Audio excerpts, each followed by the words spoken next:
Presiden Rusia Vladimir Putin menepis isu yang beredar bahwa negaranya akan menyerang dan menjadi ancaman bagi negara-negara di Eropa. Hal itu Putin sampaikan pada Rabu 17 Desember 2025 dalam pertemuan tahunan dengan para perwira militer tinggi Rusia.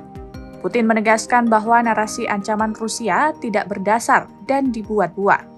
Putin lalu mengatakan bahwa Rusia akan selalu berupaya menemukan solusi diplomatik untuk konflik yang masih ada, meskipun peluangnya sangat kecil. Rusia kini juga tengah berupaya untuk menjalin kerjasama yang adil dan saling menguntungkan, baik dengan Amerika Serikat maupun negara-negara Eropa. Уже неоднократно говорил, это ложь, бред, просто бред о какой-то мнимой российской угрозе европейским странам. Но делается это вполне осознанно. Правда в том, что Россия всегда в самых сложных обстоятельствах, что называется, до конца, пока есть хоть малейший шанс, стремилась находить дипломатические развязки противоречий и конфликтов.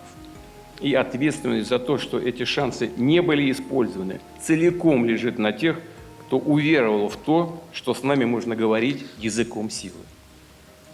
Мы и сегодня выступаем за выстраивание взаимовыгодного и равноправного сотрудничества с Соединенными Штатами и с европейскими государствами, за формирование единой системы безопасности во всем Евразийском регионе. Sebelumnya, para pejabat keamanan Eropa menuding Rusia akan menyerang Eropa dan menjadi ancaman bagi negara-negara anggota NATO.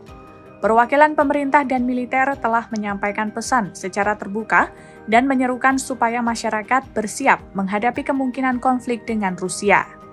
Akhir pekan lalu, Kanselir Jerman Friedrich Merz bahkan membandingkan strategi Presiden Rusia Vladimir Putin di Ukraina dengan langkah Adolf Hitler tahun 1938. Pernyataan itu muncul usai peringatan dari Sekretaris Jenderal NATO Mark Rutte tentang potensi konflik antara Eropa dan Rusia. Rutte menyebut Rusia berpotensi menggunakan kekuatan militer terhadap negara-negara NATO dalam 5 tahun ke depan. Kewaspadaan itu semakin meningkat seiring upaya Presiden AS Donald Trump untuk mengakhiri konflik di Ukraina. Pasalnya, sejumlah pejabat Eropa khawatir Ukraina akan didorong untuk menerima kesepakatan damai yang timpang.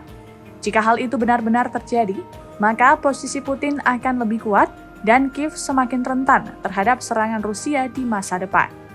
Kecemasan ini diperparah oleh sinyal bahwa pemerintahan Trump mungkin tidak akan secara otomatis membantu Eropa jika serangan benar-benar terjadi. Pasalnya, Washington kini fokus memulihkan hubungan strategis dengan Rusia dan tidak secara eksplisit menyatakan Rusia sebagai musuh.